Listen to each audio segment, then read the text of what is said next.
Yo, what's up? Welcome back with me, Reza Arab, si gamers ganteng. No, ini bukan sebuah aplikasi, apalagi sebuah game, apalagi pelajaran fisika, bukan. Kali ini gue mau menceritakan tentang perjalanan hidup gue dari gue baru lahir sampai sekarang. Honestly, gue bener-bener gak bisa gambar, bahkan gambar burung aja gue cuma bisa kayak gini.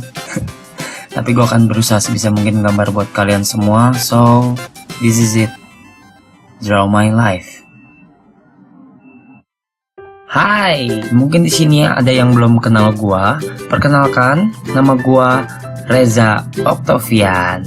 Gue lahir di Indonesia, tepatnya di Jakarta, tepatnya tanggal 15 Oktober 1990. Gue lahir di sebuah rumah sakit bersalin di daerah Slipi namanya Harapan Kita. Pas umur kandungan nyokap gue baru 7 bulan, gue tuh udah lahir ke dunia. Habisnya gue bosan di dalam, ada TV, ada PS. Dikarenakan gue lahir 7 bulan atau masih prematur, gue jadi gak sempurna lahirnya. Tapi muka gue tetap ganteng. Gue waktu itu lahir hanya dengan berat badan 0,8 kg dan nyokap gue cerita, gue tuh cuman segede botol air mineral kecil. Dan gue juga mengidap penyakit jantung. Gue gak tahu apa yang terjadi ketika gue lahir antara bokap dan nyokap gue, tapi ketika gue baru lahir, mereka memutuskan untuk berpisah. Mereka bercerai. Waktu itu terjadi perebutan hak asuh anak antara bokap dan nyokap gue. Tapi ternyata pengadilan memutuskan kalau nyokap gue yang menang. Yeay! Kalian harus kenalan sama nyokap gue. Kenalin, ini adalah nyokap gue. Dia adalah seorang pekerja keras. Dia adalah seorang guru dan selatin kayak Caca, Salsa, gitu-gitu. Lucu kan? Dia selalu bawa gue ketika dia pergi kerja, ketika dia ngajar. Dia akan bawa gue, dia akan taruh gue di atas sofa dan dikasih selimut sampai dia selesai kerja. Gue tuh dulu anaknya culun banget. Bener-bener nerd yang anak rumahan banget, yang setiap hari tuh kerjanya cuma belajar, dan belajar. Dikarenakan gue mempunyai penyakit jantung, gue tuh lemah banget. Lari sedikit muntah, ketawa sedikit muntah. Pokoknya gue tuh lemah banget deh. Itu kenapa alasannya gue suka banget main game. Gue setiap pulang sekolah, gue pasti pulang ke rumah buat main game. Dan nyokap gue tuh selalu beliin gue konsol-konsol game kayak PS, Sega, Nintendo, apapun dia akan selalu beliin buat gue. Nyokap gue tuh bener-bener gak pernah ngelarang gue buat main game. Mau gue lagi banyak PR atau bahkan lagi ujian, dia akan tetap ngizinin gue. Karena dia tahu ketika gue udah bosen, gue akan belajar. Dia pinter banget. Walau gue culun dan lemah, tapi gue pinter. IQ gue 140 dan gue tuh selalu ranking 3 besar. Waktu gue berulang tahun yang ke-9, nyokap gue ngerayain ulang tahun gue di sebuah restoran yang gue suka banget, tapi gue gak bisa sebut namanya, KFC. Dan itu menjadi saat-saat terakhir gue merayakan ulang tahun gue. Waktu itu malam hari sekitar jam 2, gue tiba-tiba sakit. Gue demam. Nyokap gue tuh berpikir kalau gue tuh cuma sakit biasa aja. Ya cuma demam biasa, cuma flu. Gak ada yang harus dikhawatirkan sama sekali. Tapi makin lama ternyata gue makin parah. Badan gue dingin kayak es batu, terus bergetar hebat. Nyokap gue panik dan langsung gue dilarikan ke rumah sakit Husada. Gue langsung dimasukin ke UGD karena kondisi gue yang sangat amat parah. Di dalam UGD, dokter langsung masangin selang ke semua bagian tubuh gue yang berlobang. Semuanya. Hidung, mulut. Saat itu dokter memvonis kalau jantung gue kumat lagi dan gue harus dirawat inap. Keesokan harinya, badan gue kembali berkontraksi dan badan gue kembali bergetar sangat hebat. Dokter langsung cek keadaan gue dan ternyata gue mendapatkan komplikasi dari 4 penyakit di waktu bersamaan, yaitu jantung gue kumat, lambung gue robek atau bocor, tekanan darah rendah, dan yang terakhir, demam berdarah. Dokter sudah melakukan segala cara dari kejut listrik, suntik, dan banyak hal. Tapi tubuh kecil gue gak sanggup untuk menahan semua penyakit tersebut di waktu bersamaan. Alhasil, gue meninggal. Dokter sudah memvonis gue meninggal.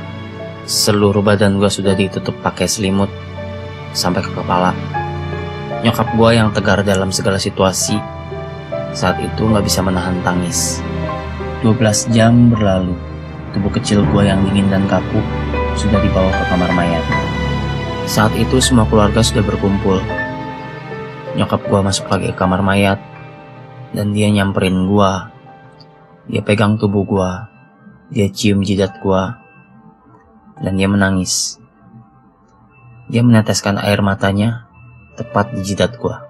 nyokap gue cerita, waktu dia masih nangis, tiba-tiba dia mendengar suara entah dari mana. "Mah, Mama jangan nangis, nanti Caca ikutan sedih." Nyokap gue kebingungan, bener-bener kebingungan. Dia berpikir ini cuma halusinasi aja. Tapi ternyata dia dengar lagi suara berikutnya. "Mah, Caca di mana sih?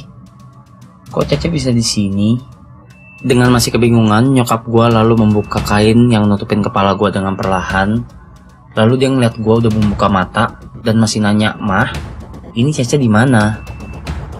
Nyokap gue langsung dobrak pintu kamar mayat dan dia langsung teriak, "Setan!" Enggak. Dia langsung teriak, "Dokter!" Dokter langsung ngecek keadaan gue dan dia benar-benar syok karena tiba-tiba jantung gue sembuh. Lambung gue yang robek tiba-tiba normal, tekanan darah gue menjadi normal, dan demam berdarah gue langsung sembuh. Gue tahu pasti ada tanda tanya besar di kepala kalian. Apa yang terjadi sama gue waktu gue mati suri? Yang gue rasain cuma dingin, semua putih. Sampai gue berada di satu tempat yang gue nggak tahu di mana. Siang, langitnya cerah, matahari bersembunyi di balik awan. Gue berada di sebuah padang rumput yang luas sekali. Oh iya, ada sebuah pohon di tengah-tengah padang rumput itu. Cuman ada gua dan nyokap gua di sana. Sampai tiba-tiba yang gua lihat jadi hitam dan gelap. Lalu hidup gua berjalan seperti orang normal lainnya, tapi dengan karakter gua yang jauh berbeda dari sebelum gua mati suri. Gua udah gak culun lagi, fear nothing, playboy. Lalu waktu gua lulus SMA, nyokap gua memutuskan untuk pindah keluar kota. Tapi gua gak mau dan akhirnya gua di Jakarta sendirian. Untuk bertahan hidup di Jakarta yang which is gue sendirian, gue ngelakuin apa aja. Gue jadi kasir warnet, terus gue jualin kosmetik door to door, terus gue jualin DVD juga. Gue juga ngojek loh waktu itu, aduh malu. Lalu di warnet, karena gue berteman sama banyak orang, gue akhirnya kenal sama satu orang. Kita sering main Dota bareng, namanya Edo. Dia adalah seorang MC yang sudah berpengalaman. Lalu waktu itu dia ngajakin gue untuk belajar nge-MC. Gue seneng banget. And then gue kenal sama teman-temannya Edo yang lain. Ada si Cina pelit yaitu Zekri. Ada si tolol behelan namanya Insu. Tapi dia udah punya anak loh kemarin loh. Terus ada satu lagi. Wis, ini dia, The DJ Afik. Lalu Edo ngajakin gua, Zekri, Insu, dan Fik untuk bikin-bikin video yang akan nanti diupload ke YouTube. Wih. Lalu di perjalanan hidup dan karir gue ketemu sama salah satu cewek cantik. Namanya Ucok Baba. Enggak. Namanya Kaira. Walaupun badannya yang kecil, imut, lucu gitu, tapi dia tuh orangnya pinter, mau kerja keras, dan dia adalah seorang fashion designer. I love you and jangan putus ya. Soalnya udah gue masukin ke video. The two most important days in your life are the day you are born and the day you find out why. Gue seneng banget. Ternyata gue menemukan jati diri gue sebagai seorang entertainer. Gue bisa menghibur banyak orang, gue bisa bikin orang ketawa, dan gue senang banget akan hal itu. I really love my job. Nah, selama dari tadi kalian nontonin video ini, kalian mendengar ada lagu-lagu yang jadi back sound. Lagu-lagu itu adalah hasil karya temen gue. Dia adalah seorang komposer musik yang hebat. Kalian mungkin ada yang tahu, dia adalah Eka Gustiwana. Kak, thank you so much ya. I just want to say thank you for 3,000 subscribers. Thank you for everything. Thank you for all of your support. Thank you for always on my back when haters put some dirty comment on my video.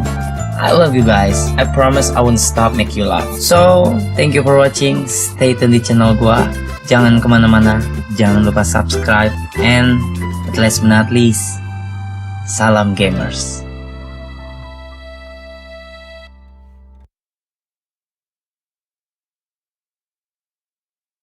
Jangan lupa buat subscribe channel Eka Gustiwana. Langsung aja klik gambar dia di kiri atas. Ingat, gambarnya yang diklik, bukan ceweknya. Bye.